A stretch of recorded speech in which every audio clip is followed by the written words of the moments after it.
Minecraft horror story, The Growling in the Mountains. The growl came from inside the stone floor. Steve was alone in the mountain shelter when it began.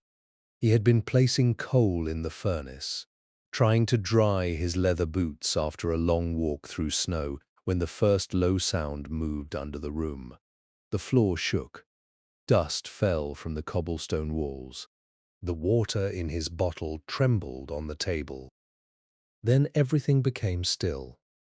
Steve waited with one hand on his sword. The shelter stood more than 100 blocks above the plains. Outside, a snowstorm covered the mountain path and pressed white powder against the door. There were no caves under the building on his map, no rail tunnel, no deep, dark ruins. Only solid stone all the way down to the old mine, far below. The growl came again. This time it moved from one end of the floor to the other, slow and heavy, as if a giant creature were crawling through the blocks beneath Steve's feet. 3 knocks answered from the other side of the door. "Steve," Nora called. "Open up." He crossed the room but stopped before touching the handle. Nora had left that morning with Calder and Jory. The 3 of them were mapping a ridge on the other side of the mountain. Even with good weather, the walk back took 6 hours. The storm had begun less than 2 hours ago. "Where are the others?" Steve asked. No answer. "Nora?" The voice outside spoke more softly. "Open up." Steve looked through the small glass window. There was no one on the step. Only 2 red eyes watched from the snow below the window. They rose. A narrow black head appeared, followed by 2 horns bent in different directions. The face kept rising until it reached the top of the door, sharp teeth pressed close to the glass.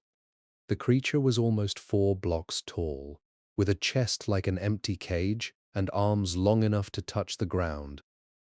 It stared at Steve. Then it copied the sound of a pick breaking stone. The growl moved under the floor for a 3rd time. The creature smiled and hit the door. The first blow cracked the upper oak block. The second tore one hinge free. Steve pushed a chest against the wood and placed 2 cobblestone blocks behind it. A black hand broke through before he could place the 3rd. 4 fingers searched the room. They moved across the wall, knocked over the bottle, and closed around the furnace pipe.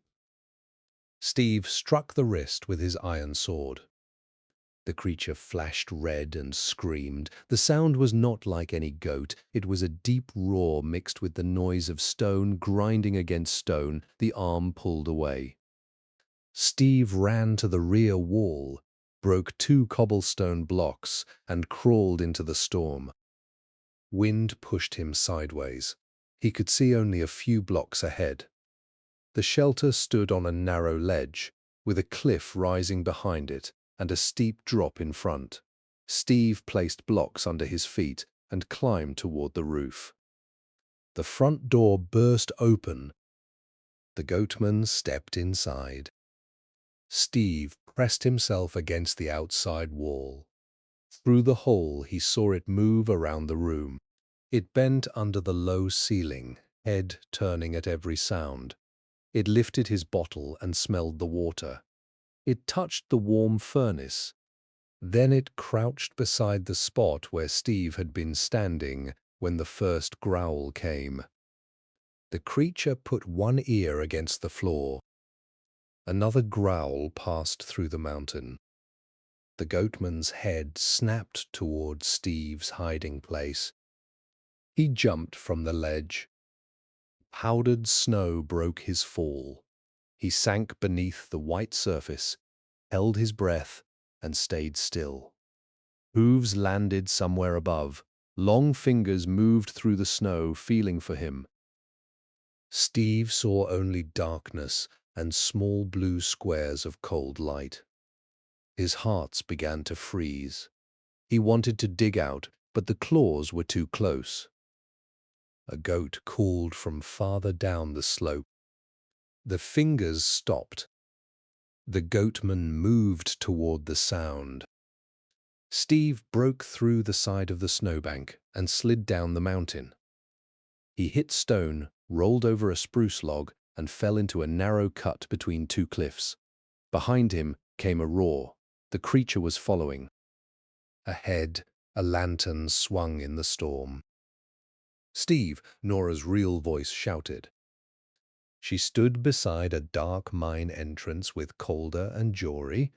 Nora held a map in one hand and a diamond shovel in the other. Calder carried a redstone lamp on his back.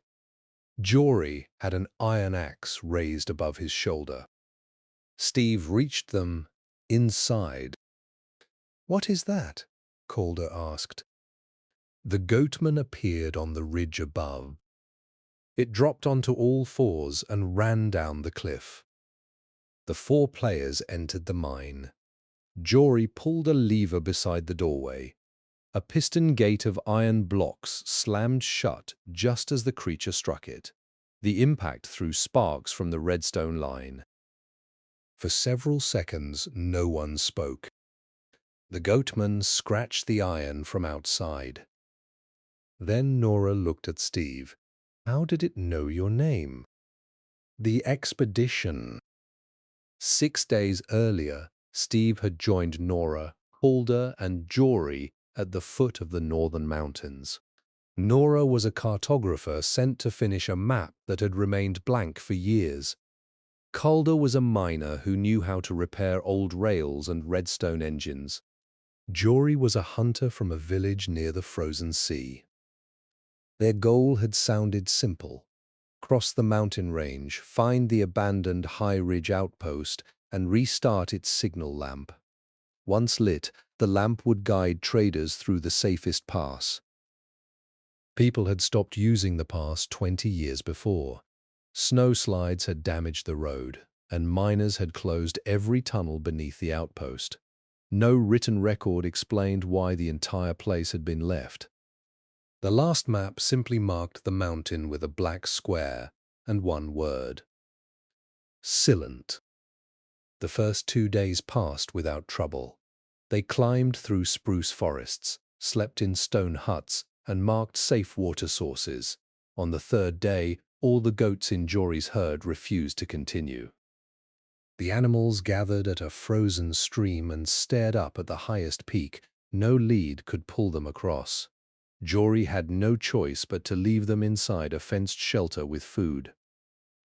"Goats live in mountains," Calder said as they continued without them. "What scares a goat up here?" No one answered. That evening, they found High Ridge. The outpost had been built into a wall of dark stone. It contained a sleeping room, a storehouse, a furnace shed, and a tower with a redstone lamp at the top. Snow covered the roofs, but most of the structure remained strong. The only damaged building was the goat pen. Its iron bars had been bent outward. Nora found the first warning under a bed. Someone had cut words into the floorboards. "When the mountain growls, do not move." Jory laughed when he read it. Mountains do not growl. Calder looked toward the closed mine. They do. When stone is about to shift, it could be a warning about a slide. Steve checked the wall. The cuts were deep and hurried. The writer had broken the tip of an iron knife making them. They heard no growling that night. On the fourth day, Calder repaired the signal lamp while Steve cleared snow from the road. Nora mapped the upper paths. Jory hunted rabbits along the tree line. At noon, they met in the storehouse and compared what they had found. Nora's compass would not point north near the tower. It turned toward the mine instead. Calder had discovered redstone wire running from the signal lamp down into the mountain. The wire carried a weak pulse every 9 seconds, even though no power source was connected. Jory had found hoofprints larger than his hand. They crossed a vertical cliff and ended on the roof of the sleeping room. Steve showed them a stone block from the road. 4 long cuts marked its surface. "A polar bear?" Calder suggested. "Polar bears do not climb walls," Nora said. Jory looked at the closed mine. Maybe the old miners kept something down there. They decided to open the entrance the next morning. That was their second mistake. Their first had been lighting the signal lamp. The iron tunnel. Now the 4 of them stood inside the abandoned mine, while the goatman waited beyond the piston gate. The tunnel smelled of wet stone. Rails descended into darkness. Wool blocks lined both walls, but many had been removed. Calder set his lamp on the ground. "We found another entrance on the east ridge. It led here. We were halfway through when the storm started." "Did you hear growling?" Steve asked. Nora nodded. "Twice. The first time near the surface, the second time under us. We thought it was a cave sound." Jory stared at the iron gate. "And that thing followed you from the outpost?" "It was already there when the mountain made the third sound." The scratching stopped. Calder leaned close to the gate. "It left." Nora pulled him back. "Do not assume that." From deeper in the tunnel came Calder's voice. "It left." The real Calder went still. The copied voice came again, farther down the rails. "It left." Jory raised his axe. "There is another one inside." Steve studied the wool on the walls. Each block had been placed between sections of stone, creating a broken white line along the passage. He touched one. The deep pulse under the floor became weaker. "The wool blocks sound," he said. "The miners lined the tunnel so it could not hear them." "Hear them through what?" Nora asked. The answer came as a growl beneath their boots. This time Steve stayed still. Nora, Jory, and Calder did the same. The sound passed under them.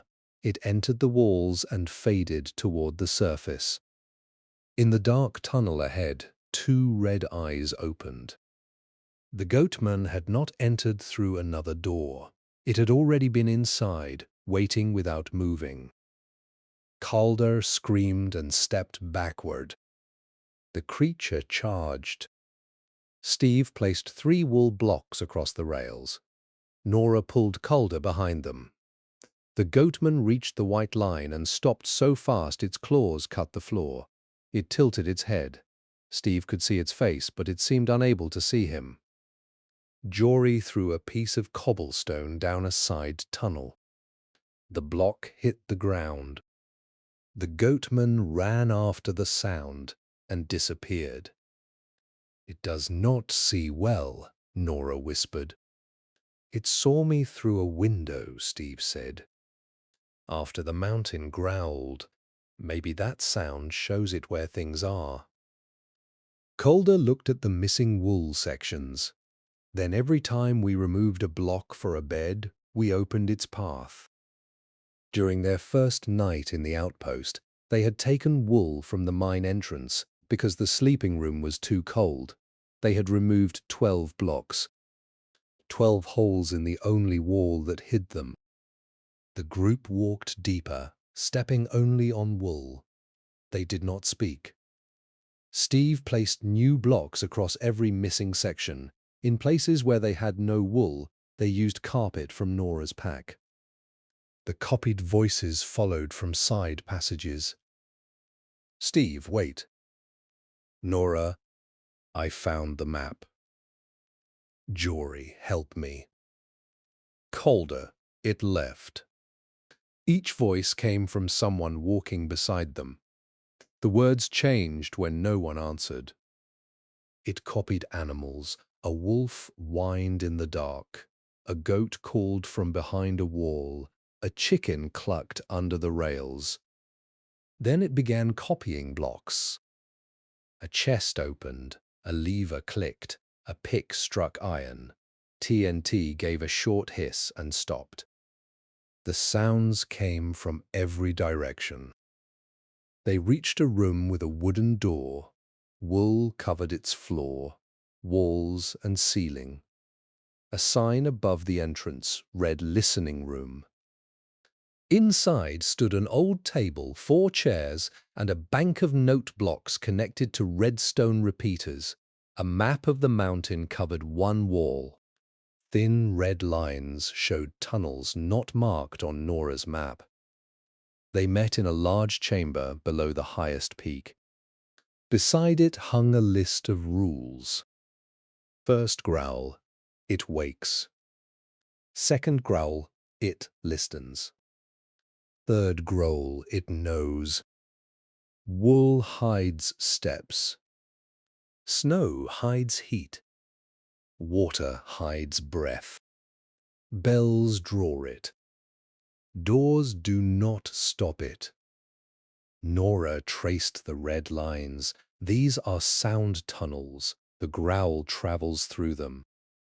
Calder examined the note blocks. This was an alarm system. When something moved below, sensors sent a low note through the whole mountain. Steve shook his head. The growl began when there was no power. Calder followed the wire into the wall. He broke one stone block and uncovered redstone dust pulsing on its own. Beyond it was not a power source. It was black skin. An eye opened in the wall. The goatman had pressed itself into the 1-block space behind the redstone. Its arm broke through. Calder fell. Claws closed around his boot and pulled him into the hole. Steve grabbed Calder's hands. Jory swung his axe at the arm. Nora placed wool over the eye. For 1 second, the grip weakened. Calder kicked free, leaving his boot in the creature's hand. Steve dragged him across the wool floor. The goatman tore through the wall, but the room gave them time. It could hear the note blocks. It could smell them. Yet with wool on every side, its red eyes moved without focus. Nora pointed to a trap door under the map. Down. They entered a ladder shaft and closed it. Above them, the creature ripped the listening room apart.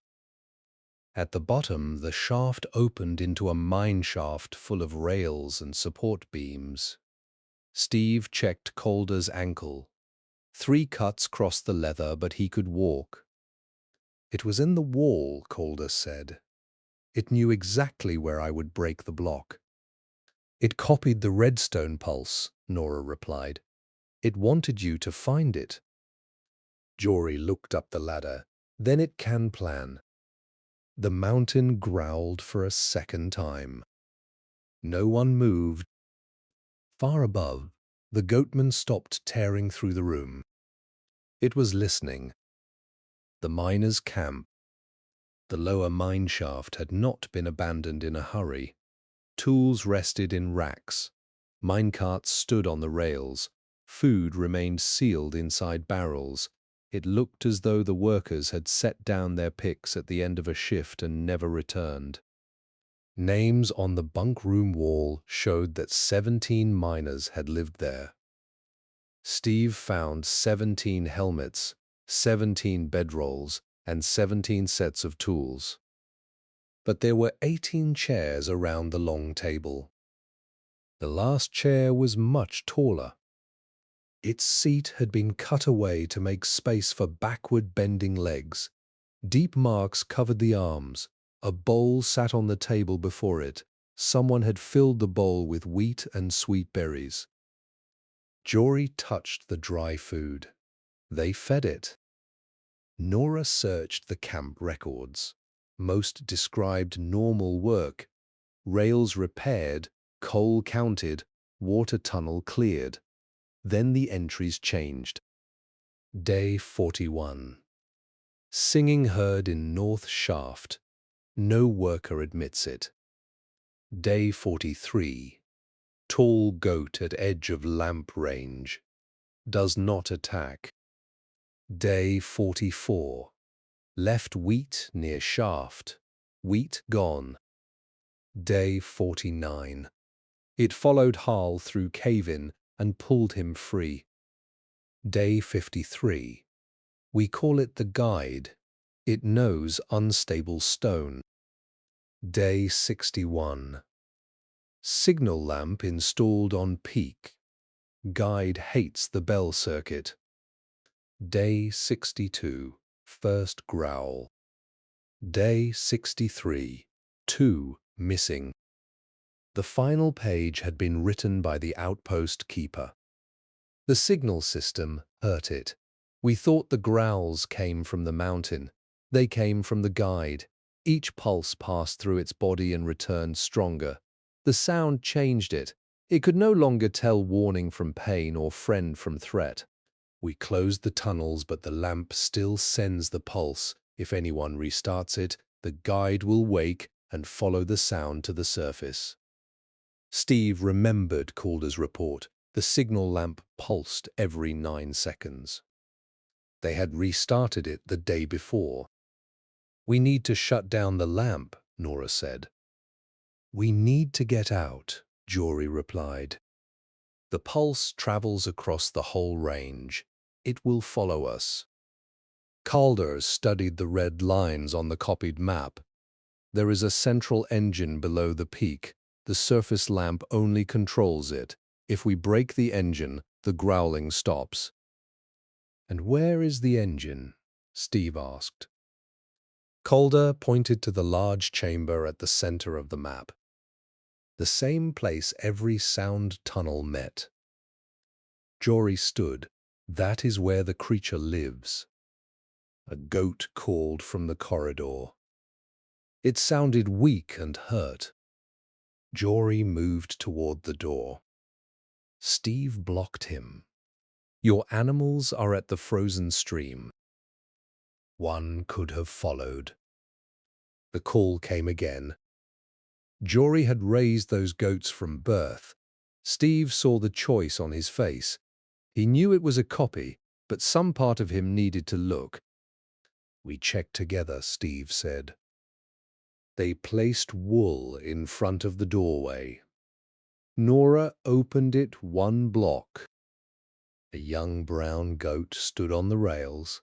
A lead hung from its neck. One back leg was hurt. Jory let out his breath. That is Cedar. I tied him at the stream. The goat limped closer. Steve watched its feet. They made no sound on the bare rails.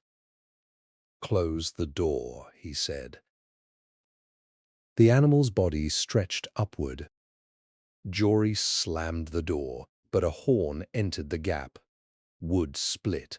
Long fingers curled around the edge. Steve and Calder pushed a table against it. Nora ran to the far wall, where an emergency rail left the camp. A minecart chest sat ready on the track. This line goes to the central chamber, she called. Of course it does, Jory said. The door broke. The goatman entered on all fours. Part of its face still looked like cedar. Brown wool hung from one cheek, while the rest was black skin and exposed teeth. Jory froze. The creature spoke in his voice. You left us. It attacked him. Steve blocked the first strike. Calder activated the powered rail. Nora pushed the minecart chest forward. Jory fell behind the table as claws tore through his iron chest plate. Steve fired an arrow at a hanging bell in the kitchen. The bell rang. The goatman left Jory and leaped toward it. The rules were right. Bells drew it. They pulled Jory into a minecart and sent it down the emergency rail. Nora followed in the second cart. Calder took the third. Steve rang the kitchen bell once more, then jumped into the last cart as the goatman turned. The rail dropped into darkness. Behind him, the creature ran along the ceiling. The central chamber. Their carts travelled faster than Steve could sprint. They passed side tunnels, underground streams, and old storage rooms. Every 9 seconds, a redstone lamp flashed beside the rail. With each flash came a growl. The goatman gained on them. It ran across walls and support beams, never slowing at corners. Steve fired until his bowstring broke. Arrows struck its arms and face. It flashed red but did not fall. Calder shouted from the cart ahead, "Junction!" 3 tracks divided the tunnel. The lever was set toward a collapsed shaft. Nora threw a snowball. It struck the switch as her cart passed. Jory and Calder took the safe line. The lever moved back before Steve reached it. A long black arm hung from the ceiling, holding the switch. Steve's cart turned toward the collapse. He jumped. The cart hit fallen stone and broke. Steve landed on the safe track, losing more hearts. The goatman dropped behind him. He ran while the others slowed their carts ahead. "Do not stop," Steve shouted. Calder threw an empty minecart onto the rail. Steve jumped inside as it rolled. The goatman caught the back edge. Its weight slowed him. Jory reached from his cart with the iron axe. Down. Steve leaned aside. Jory struck the creature's fingers. It released the cart but caught Jory's coat. Jory was pulled backward. Nora grabbed him. Calder grabbed Nora. For one terrible moment, all 3 carts shook on the track while the goatman dragged behind them. Jory cut his own coat with the axe. The cloth tore. The creature fell between the rails.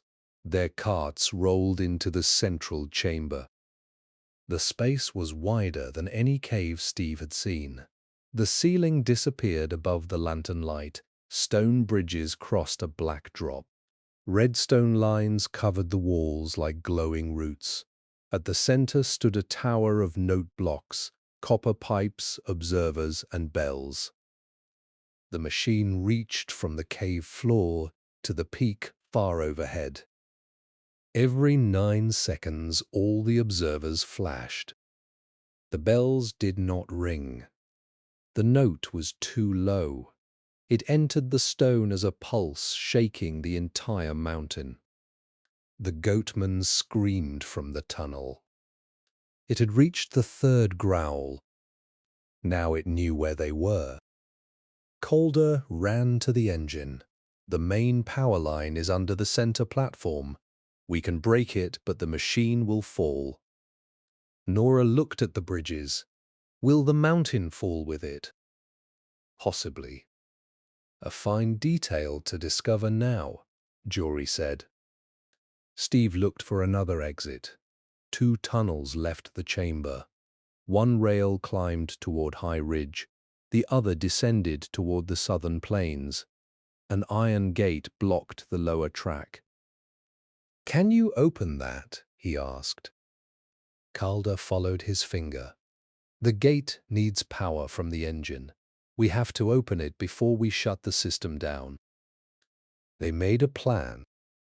Calder and Nora would enter the machine and reverse the lower gate. Jory would prepare the minecarts. Steve would use the chamber bells to pull the goatman away. "It has followed you since the shelter," Nora said. "Do not let it corner you."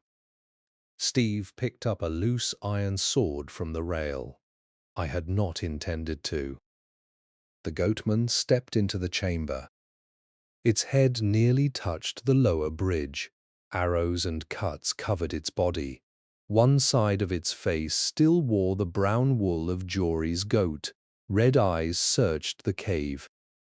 Steve struck the first bell. The creature charged the sound. He crossed a bridge and struck a second. The goatman turned. It could move faster, but the engine pulse hurt it. With every growl, the creature stopped and held its head. Steve used those moments to keep distance. Nora and Calder climbed into the machine.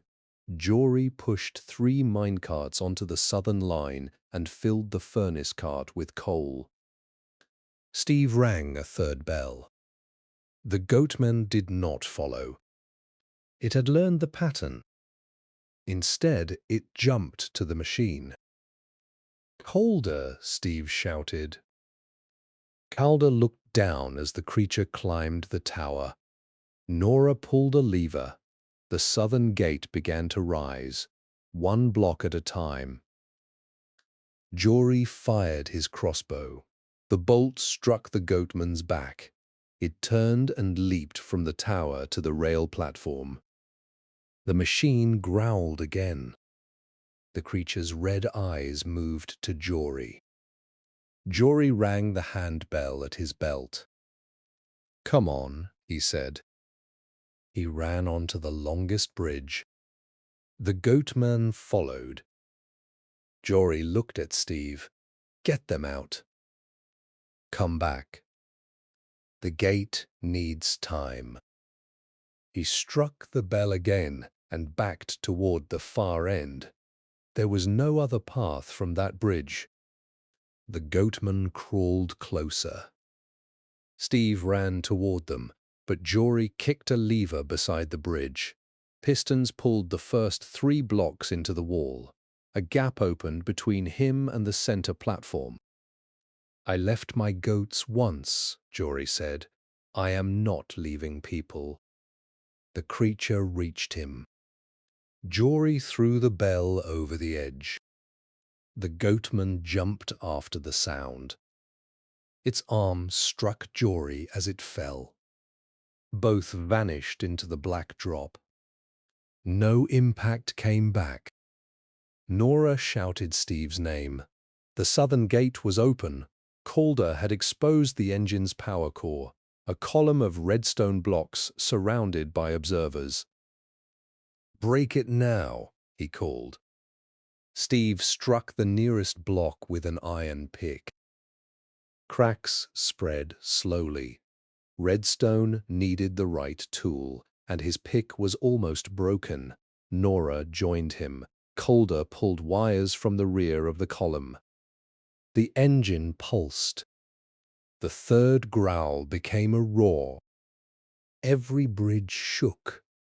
Stone broke from the ceiling. The redstone block cracked, then shattered. All the lamps went out.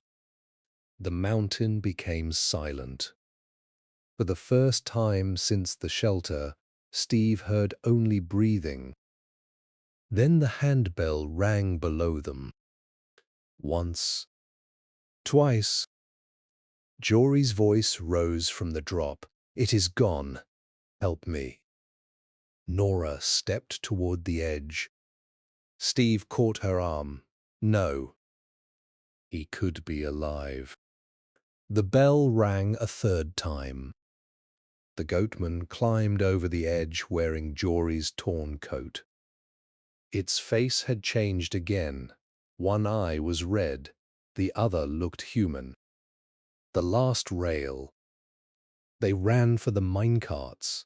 Calder activated the furnace cart, but without the engine the powered rails were dead. The carts moved slowly toward the southern gate. Steve pushed from behind. The goatman crossed the platform. "Coal is not enough," Calder said. "We need power on the first slope." Nora opened her pack. "I have 1 redstone torch. Place it beside the rail." She jumped out, fixed the torch to a stone block, and climbed back into the moving cart. The powered section lit. Their speed increased. The goatman entered the last cart. It crouched behind them, too tall to stand. The furnace cart pulled all 4 vehicles through the gate. Calder used a pick to break the redstone torch as they passed. The gate began to fall. The goatman jumped over the carts before the iron blocks closed. It landed between Steve and Nora. Steve drove his shoulder into it. The creature hit the tunnel wall but caught the front of his armor. Nora struck its arm with the diamond shovel. Calder threw a wool block over its head. For half a second, the goatman lost them. Steve cut the chain between the last cart and the others. The creature, Steve, and the loose cart began to slow.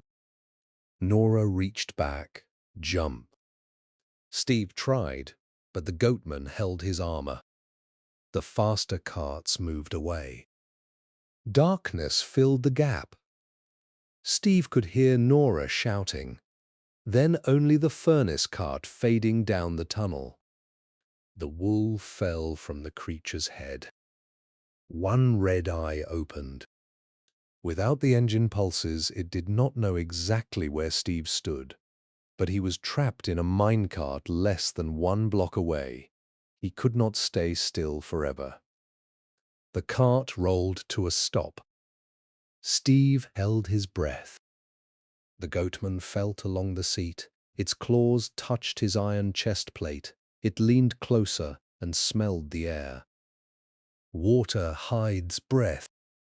The rule from the listening room returned to him. Steve took his water bucket and poured it into the cart. Water spread across the rails and pushed both of them into the tunnel. The current separated Steve from the creature. He swam through a 1-block opening beneath a support beam. The goatman's horns could not fit. It screamed and broke the wood. Steve moved with the water, placing wool behind him wherever the tunnel narrowed. He found an old maintenance path beside the rail and climbed. The creature followed the main tunnel, copying his swimming sounds in the wrong direction. The side path rose through raw stone. No torches marked it. Steve had only 1 lantern and 6 pieces of food. His armor was near breaking. His sword had little strength left. On the map, the southern exit was still more than 1,000 blocks away. He walked alone. Every few minutes he heard the goatman in a tunnel beside him. Sometimes it copied Nora calling for help. Sometimes Calder shouted that the exit was blocked. Once, Jory's hand bell rang directly behind the wall. Steve did not answer. After an hour, he found a window cut into the rock. On the other side ran the main rail. Fresh furnace smoke hung in the air. Nora and Calder had passed safely. Words had been written on the wall with charcoal. Steve, follow the blue torches. We will wait at South Lift. Below the message, someone had added a second line in fresh black scratches. Steve, follow my voice. I am closer. The goatman growled from the dark. It no longer needed the mountain engine. It had learned to make the pulse itself. The sound entered the wall beside Steve. He felt it pass through his armor, his pack, and the lantern in his hand. The red eye on the other side of the window turned directly toward him. The creature now knew where he was. Steve ran. The blue torches. Nora had placed a blue soul torch at every turn. Their cold light led Steve upward through narrow service tunnels. The goatman broke through walls behind him. Stone blocks flew across the path. Its roar grew louder with every turn. Steve reached an underground frozen lake. The route continued on the far side, but open ice offered no cover. Beneath the surface stood drowned miners, motionless in the dark water. Their helmets and tools remained on them. The first High Ridge workers had not left. They had hidden where the rule said breath could not be heard. Then they had never come back up. The goatman entered the lake cave. Steve stepped onto the ice. It followed slowly, testing each block. There was no wool to hide Steve's movement. Every footstep crossed the frozen surface like a drumbeat. He placed his last water bucket on the ice and let water flow. Then he broke the block beneath it and dived. Cold filled his screen. Steve swam among the drowned miners. None moved. These were not hostile drowned mobs. They were bodies held upright by ice and old armor. Above him, the goatman walked to the hole. It lowered one arm into the water. Steve moved under a sheet of ice and waited. His air bubbles fell. The creature searched the black water. Its claws passed close to his face. When Steve had only one bubble left, a drowned miner opened its eyes. Then all of them did. They were not dead. 17 pale faces turned toward the goatman's arm. Hands closed around it. The creature screamed as the miners pulled. Steve broke through the ice farther away and climbed out. Behind him, the goatman tore its arm free, but the miners struck the ice from below. Cracks spread across the lake. The creature ran. The surface broke beneath it. Black water closed over its horns. Steve reached the far tunnel. The drowned miners stood under the new opening, but they did not climb out. One lifted a hand and pointed south. Steve followed the blue torches. The south lift was an old platform hanging in a vertical shaft. Nora and Calder waited beside it. Both were alive. Calder had repaired the lift motor, but his face fell when Steve arrived alone. "Jory?" he asked. Steve shook his head. Nora looked toward the tunnel. "Did you stop it?" From far behind came a human cough. Then wet hooves struck stone. "No," Steve said. They entered the lift. Calder pulled the lever. Chains tightened and the platform climbed. The goatman appeared below. Water poured from its body. One arm hung loose, damaged by the miners. It began climbing the shaft, faster than the lift could rise. Calder threw tools at it. Nora dropped gravel blocks. Steve fired the last arrows from Jory's crossbow. Nothing stopped the climb. Halfway up, the lift motor failed. The platform jerked and stopped. The goatman was 30 blocks below. Calder opened the control box. "The chain is caught. I need to reach the upper gear." "How?" Nora asked. He pointed to an iron ladder on the shaft wall. "Someone has to climb." Steve tied a lead around his waist and gave the other end to Nora.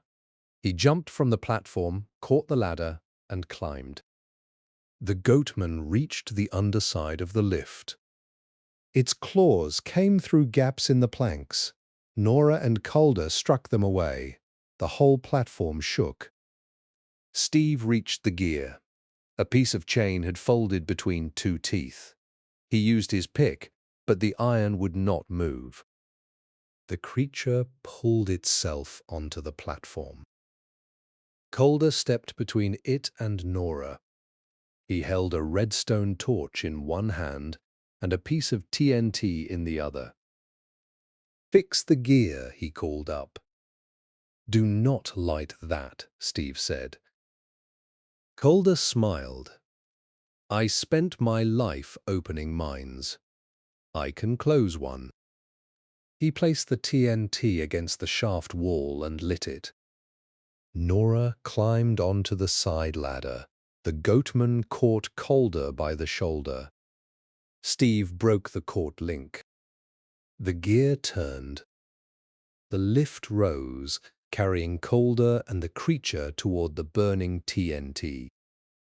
Calder cut the main chain. The platform fell. Steve grabbed Nora's arm as the lead around his waist tightened. Both hung from the ladder. The TNT exploded below. Fire and stone filled the shaft. The falling lift vanished in smoke. A wall of cobblestone dropped across the lower passage. For a long time, Steve and Nora held the ladder without speaking. No growl followed. They climbed to the surface. The south lift did not reach open air. It ended behind a locked iron door beneath the signal tower at High Ridge. Steve pulled the emergency handle, but the door moved only half a block before packed snow stopped it. He and Nora dug with their hands until there was room to crawl outside. The storm had not ended. It had grown worse. Wind covered the outpost in moving white walls. The shelter door hung broken. Hoofprints crossed every roof, climbed the tower, and continued over the snow as if the creature had walked through the storm before it attacked them below. Steve and Nora were the only two who returned. They entered the signal room and blocked the door with wool and iron. Both were tired, cold, and low on food. Nora had lost her diamond shovel in the shaft. Steve's iron pick had one strike left. They could not begin the walk south until daylight, and the storm had hidden every safe path. The signal lamp above them was dark. Then the observer on the wall flashed. 9 seconds later, it flashed again. "The engine is broken," Nora said. Steve touched the block. It faced north, away from the old redstone line. A new wire had been placed behind it. The dust was bright red. Someone had repaired the circuit while they were underground. The mountain growled. The pulse began under the tower and moved down through the peak. It was weaker than before, but the floor still shook. Steve and Nora stood still until it passed. Calder said the power came from the central machine. Nora whispered. Steve followed the new redstone wire to a trapdoor in the ceiling. He was right. This is a different circuit. They climbed to the lamp platform. Snow blew through broken glass. 4 great lamps faced the main directions. Copper pipes connected them to a frame holding a large iron bell. At the center, a daylight sensor sat beneath the open sky. The new redstone dust ended beside a piece of black-blue skulk. Nora crouched without touching it. A sensor. Skulk sensors reacted to movement and sound. The miners had built the signal tower around one taken from the deep dark. When the daylight sensor powered the lamp, the bell made a tone too low for people to hear. The skulk caught it and sent the pulse into the mountain. "The central engine made it stronger," Steve said, "but the first growl starts here." Nora found a second journal in the lampkeeper's chest. Water had damaged the cover, but the diagrams remained clear. The keeper had designed the signal as a safety tool. One bell pulse mapped empty spaces inside the stone. A returning echo showed cracks, caves, and unstable areas. Miners could listen from the wool room and know where not to dig. The guide had reacted to the same pulse. At first, its growls had warned the workers. When the signal sounded near weak stone, it arrived before a collapse and led miners away. They believed it understood the machine. Then the keeper changed the bell. He wanted a stronger map. He added copper pipes, more observers, and the large central engine.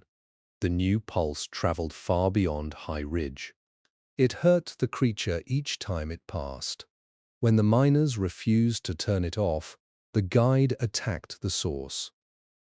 The final line had been pressed so hard that the paper had torn.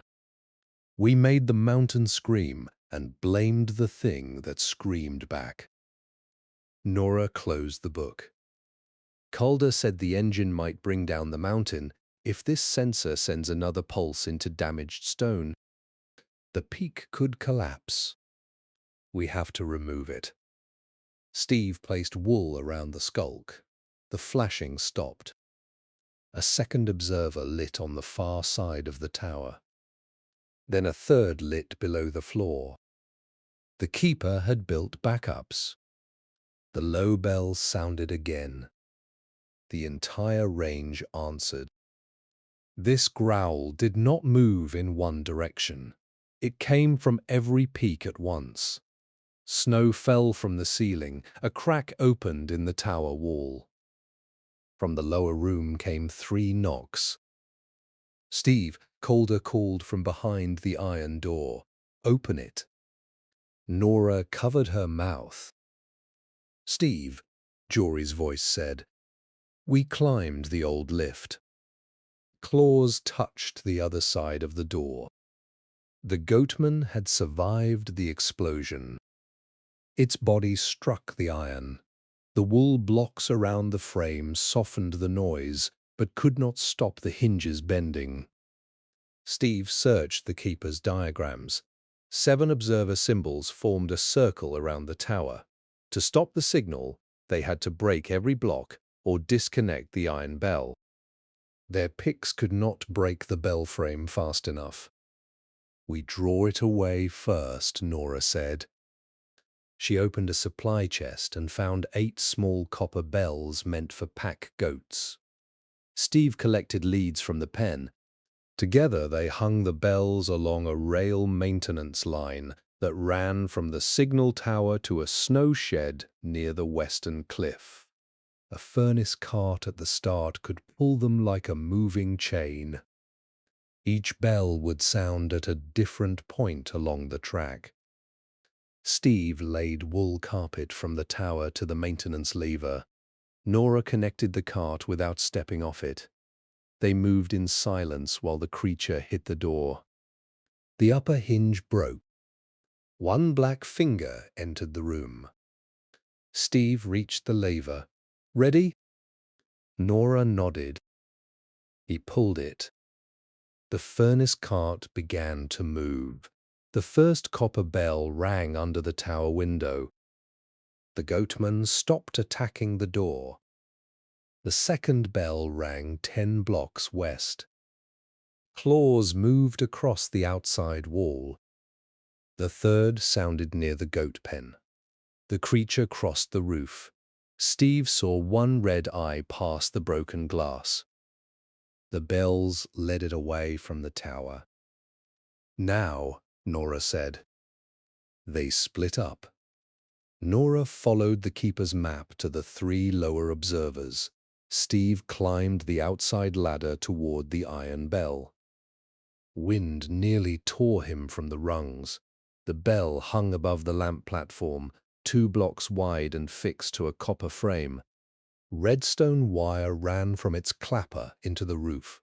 Steve reached the top and used his damaged pick on the first wire block. The pick broke. He pulled the dust free by hand. Below, the 4th copper bell rang. Then the 5th. The goatmen followed them toward the cliff. Steve disconnected the second line. The main observer went dark. Nora called from inside. 3 removed. "I have 2. That leaves 2 more. 1 symbol on the diagram sat under the western snow shed. The other was drawn outside the tower above the north wall. The 6th copper bell rang. The 7th did not. The furnace cart had stopped. Steve looked west. The goatman stood beside the track, holding the cart above its head. Bells hung from its arms. The creature turned toward the tower. It could see them again. The growl had mapped their positions. It threw the cart from the cliff and ran back across the roofs. Steve climbed down. Nora met him at the lower room. The last observer under the shed is protected by obsidian. Calder could have broken it with his diamond pick.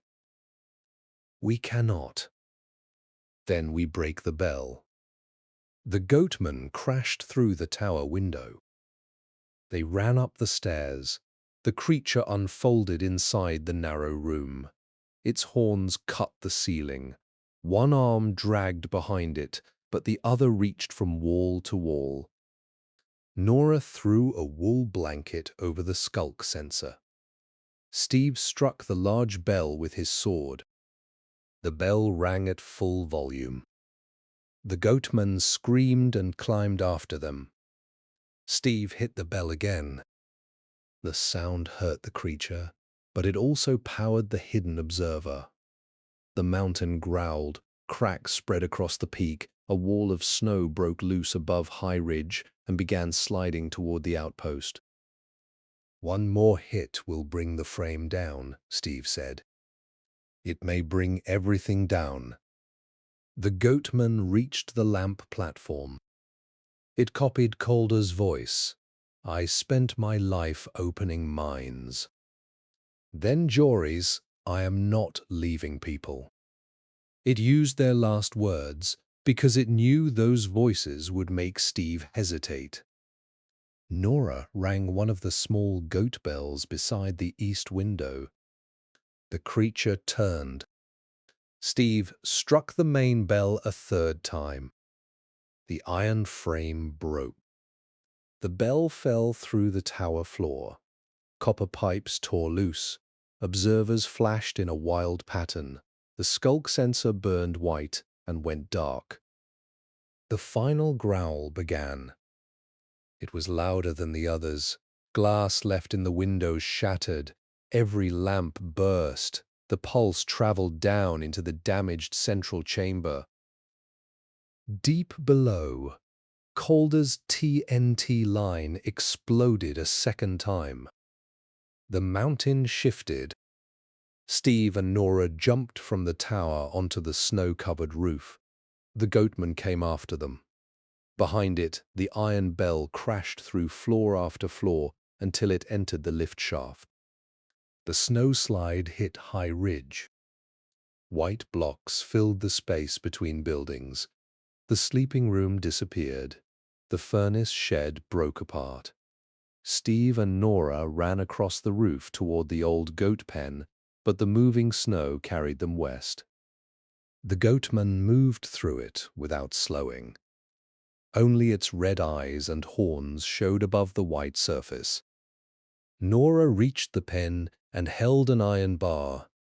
Steve caught the fence beside her. Snow rushed past their legs and poured over the cliff. The creature grabbed Steve's pack. He cut the strap. The pack vanished into the slide with most of his food and tools. The goatman rose above him, arm lifted. Nora rang Jory's hand bell. The creature looked at her. For one moment, its human eye returned. Jory's voice came from its mouth, quieter than before. I left my goats once. It released Steve. The snow beneath the creature broke. It slid toward the cliff. Claws tore across the roof, searching for a hold. One hand caught an iron bar beside Steve. He could have struck it. The sword was already in his hand. One hit might have sent the creature over the edge. Instead, Steve remembered the keeper's last words. They had blamed the thing that screamed back. He did not swing. The goatman studied him. Snow pulled at its legs, its grip loosened. Steve held out the lead from Jory's bell. The creature did not take it, but it did not attack. It reached past Steve and closed its claws around the fence. The snowslide passed. When the roof stopped moving, the goatman climbed onto the iron bars. Nora backed away. The creature looked toward the broken tower. No pulse came from it. No bell sounded. The mountain was silent. For the first time, the goatman's red eye faded. Both eyes became the flat, brown eyes of a normal goat. Its tall body folded. Arms became legs. Black skin grew into dark wool. In seconds, a large horned goat stood on the fence. Steve lowered his sword. The goat stepped down and walked into the storm. 10 blocks away, it stopped. Its neck stretched. One long black arm pushed out through the wool. The change had not lasted. The goatman returned to its full height and ran toward the northern peak. The silence had calmed it, but it had not cured what the engine had made. Steve and Nora spent the remaining night inside the half-buried storehouse. They covered the floor, door, and windows with wool. No observer flashed. No growl moved beneath them. Once, claws crossed the roof, but they continued north without stopping. At dawn, the storm cleared. High Ridge stood damaged but not destroyed. The signal tower had fallen into the lift shaft. Snow covered the entrance, sealing the mine beneath hundreds of blocks. Steve and Nora checked every observer marked on the keeper's diagram. 6 were broken. The 7th remained inside the obsidian box under the western shed. It no longer flashed. They removed its redstone wire and placed the observer in a chest lined with wool.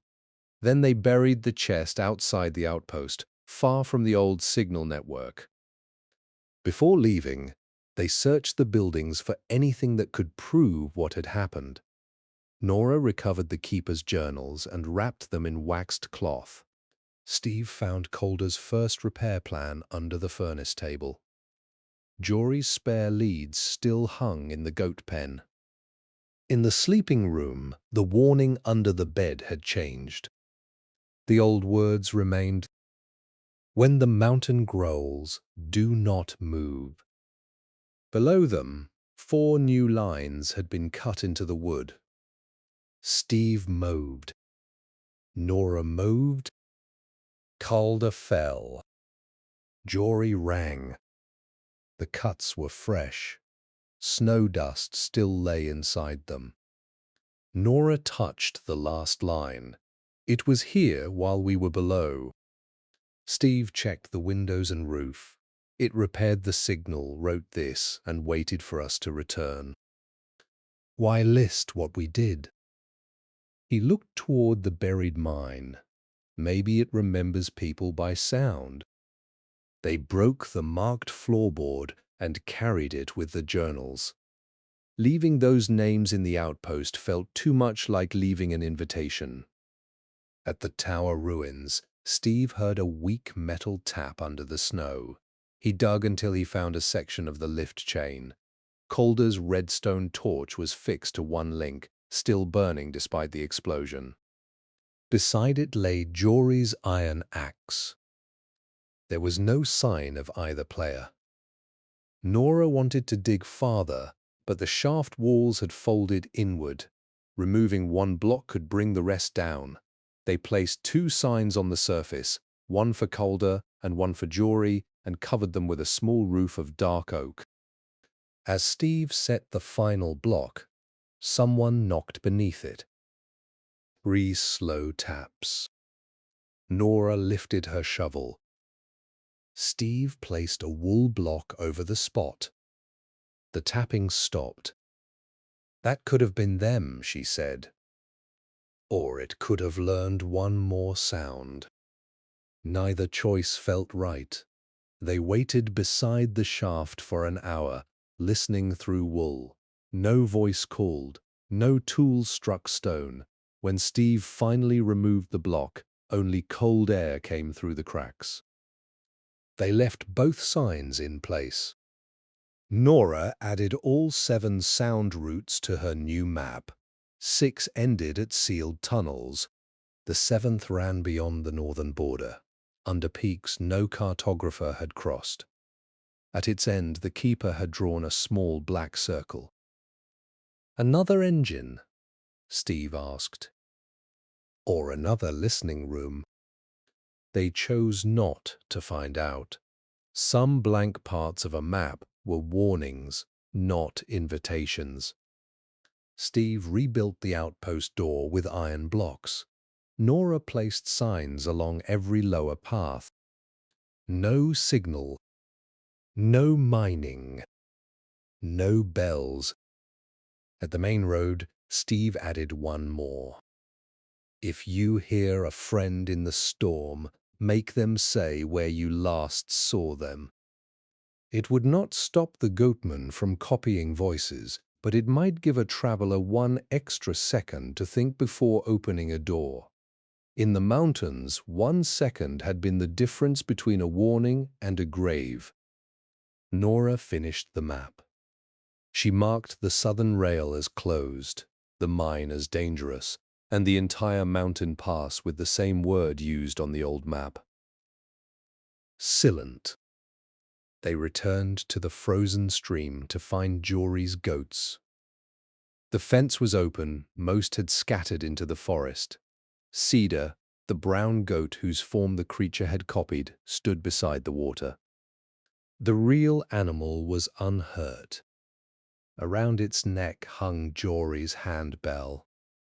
Nora removed it and wrapped it in wool. "How did this get here?" she asked.